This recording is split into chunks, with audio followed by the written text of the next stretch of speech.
Bautista sa age gap nila ni Richie Rivero ate lang. Sinasabi nilang tita daw ako ni Richie, ang sabi ko, 8 lang, natatawang sabi ni Laren. Sinabi ni na Richie Rivero at Laren May Bautista na hindi sila apektado sa mga pumupuna sa agwat ng kanilang edad.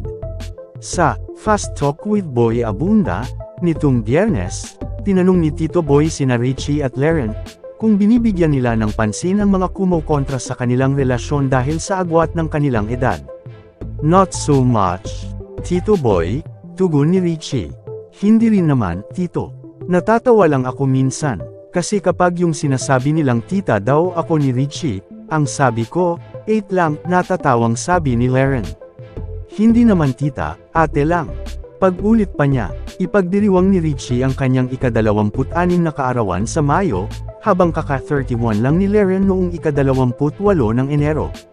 In terms naman doon sa age gap, feeling ko naman sobrang nagkakaintindihan naman kami with the level of maturity that he has. Sabi ko nga, parang mas mature pa siya sa akin pero ako yung mas matanda, sabi ni Laren.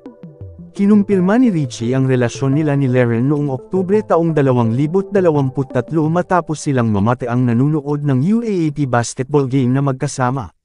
Mr. Kasag pa here. E-subscribe muna yan for more news updates.